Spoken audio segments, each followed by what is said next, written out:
और upon, on और upon preposition है और इसका प्रयोग हम को या पर के अर्थ को स्पष्ट करने के लिए करते हैं। सिंपल बातें हैं। ऑन का प्रयोग हम वहां पर करते हैं जहां पर मोशन की बात न हो और अपॉन का प्रयोग हम वहां पर करते हैं जहां पे मोशन की बात हो। ऑन का प्रयोग मोशनलेस के लिए होता है जबकि अपॉन का प्रयोग गति वाला वस्तु यानी कि थिंग्स इन मोशन के साथ होता है। ऑन का प्रयोग दिन के पहले और स्थान स्पर्श कराने के भाव में भी प्रयोग होता है या प्रयोग किया जाता है। जैसे देखो on Monday, on Tuesday, on the evening of the 1 जनवरी, यानी कि ऑन का प्रयोग अगर हमको कोई दिन का नाम हो, दिखाना हो, दर्शाना हो, वहां भी कर सकते हैं। या फिर देखो ऑन टेलीविजन, कुछ ऐसे शब्द है जहाँ भी वन का प्रयोग हम करते हैं, जैसे on television, on A diet, on demand, on 15 March. On का प्रयोग हम लोग अगर कहीं आधिकारिक रूप से किसी चीज का सदस्य हैं वहां भी प्रयोग कर सकते हैं। जैसे he is on the staff of BPSC.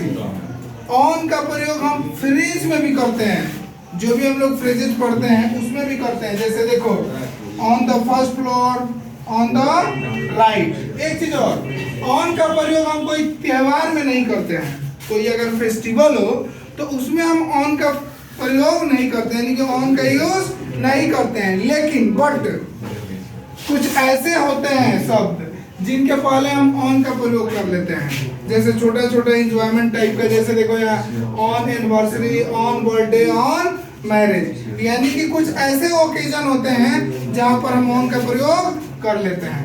बस ऐसे जनरली दो बातें हमको क्लियर समझना जरूरी है, क्योंकि ऑन का प्रयोग हम वहां पर करते हैं जहां पर को या पर या स्पर्श या आधिकारिक रूप के सदस्य में मोशन की बात ना हो। किसकी बात ना हो?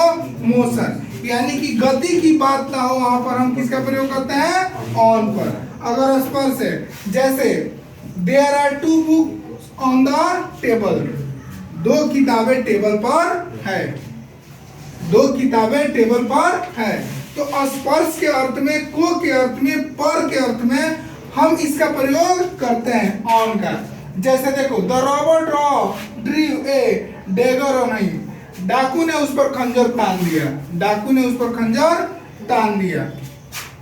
हम यहाँ किसका प्रयोग करेंगे? ऑन का।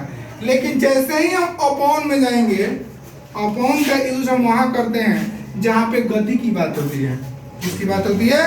गति की। जैसे देखो the dog spring upon the table, कुत्ता मेज पर उछला, कुत्ता मेज पर उछला।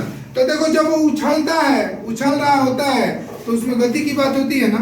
तो जहां कहीं भी गति की बात हो,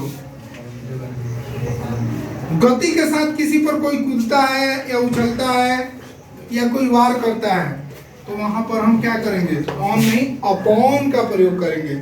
जैसे as for example the lion spring upon the prey, शेर शिकार पर उछला, शेर शिकार पर उछला।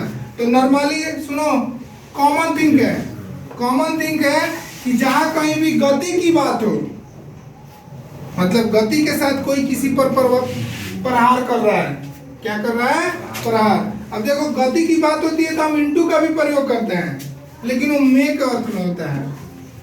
यहाँ हमको क्या? पर, पर के अर्थ में, किसके अर्थ में? पर या को के अर्थ में अगर हमको ऑन अपॉन का चुनना हो तो हम ऑन वहां पर चुनेंगे जहां पर गति की बात नहीं होती हो, यानी कि मोशनलेस हो।